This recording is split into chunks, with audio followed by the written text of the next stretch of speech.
Hi, thanks for watching this video. Why is it we bother with democracy anyway? I live in Canada here. We have a democratic system, and it requires me to vote once in a while and fills our news with all kinds of stories. Like, why do we bother with this? Why not just do away with democracy? What's the whole idea of it? Why would an ordinary guy like me care if my government is a democratic government or some other form of government? Why would I care?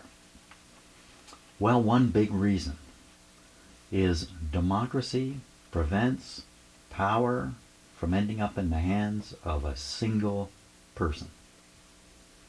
Power is usually set in a large committee-type structure. In Canada, we call it the Parliament. In the States, you call it your Congress. You have your House and Senate.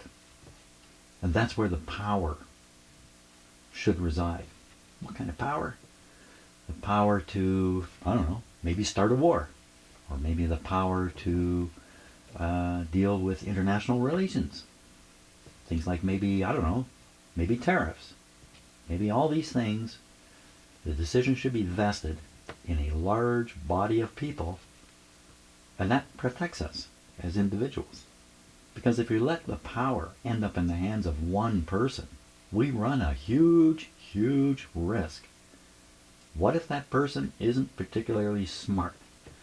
Or what if they're devious? Or what if they have bad intentions? Or what if they have no intentions and they don't even know what they're doing? We don't want that to happen. We can't always be sure that one person will be the right person, but we can be much more sure that a body of people will make a decision which is beneficial to us. The ordinary people. When I point to me, I mean ordinary people all over the world. Democracy does a number of things for us, but that's one of them. It keeps power from becoming focused in the hands of one individual. Thanks for listening. Have a great day.